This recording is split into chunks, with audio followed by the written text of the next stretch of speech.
মুড়িঘণ্ট রেসিপিটা মাথায় আসলে মনে হয় যে এটা মুড়ি দিয়ে বানানো, তাই না?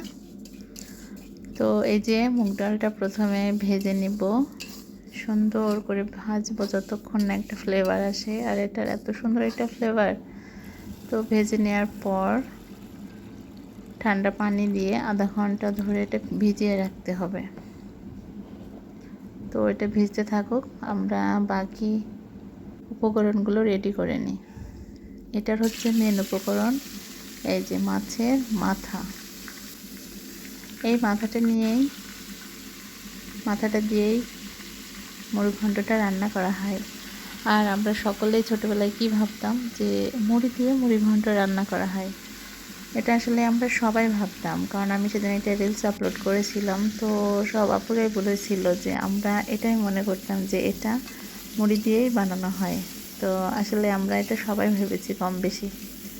তো এই যে পেঁয়াজটা ভেজে নিচ্ছি, পেঁয়াজটা বাদামি করে ভেজে এবার একে একে যে মশলাগুলো লাগে, হলুদ, শুকনো মরিচ গুঁড়ো, আদা রসুন পেঁয়াজ বাটা, তারপরে হলুদ গুঁড়ো দিয়ে আর কয়েকটা কাঁচামরিচ দিয়ে সুন্দর করে কষিয়ে রান্না করতে হবে। এটা অনেক সুন্দর করে কষাতে হবে, যত কষাবো এটার টেস্ট হবে অসাধারণ।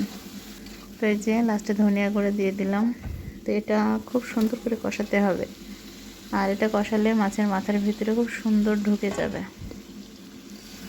তো এই যে এবার মাছের মাথাগুলো যে ভেজে রেখেছিলাম এটা দিয়ে দিলাম, আর এটা অনেক সুন্দর করে কষাতে হবে যাতে মাথার ভিতরে পর্যন্ত মশলাগুলো চলে যায়, তাহলে খেতে খুব টেস্ট হবে। তো এই যে অনেক সুন্দরভাবে কষাচ্ছি।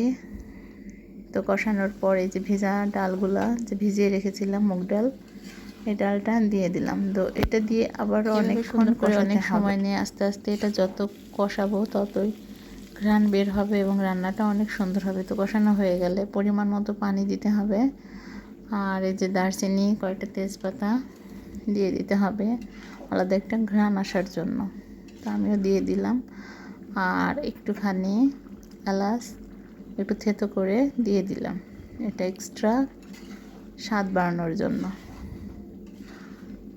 তো এই যে এবার এটা ঢাকনা দিয়ে ঢেকে রাখতে হবে যতক্ষণ না এটা সিদ্ধ না হয়।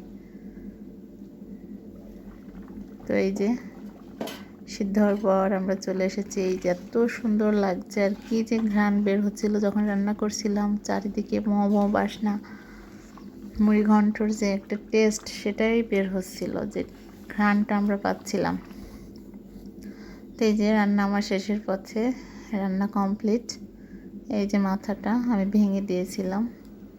তো এই যে এবার গরম গরম রুটির সাথে ভাতের সাথে যে যার মতো পরিবেশন করতে পারেন। তো আজকের মধ্যে এখানেই শেষ করলাম। আল্লাহ হাফেজ।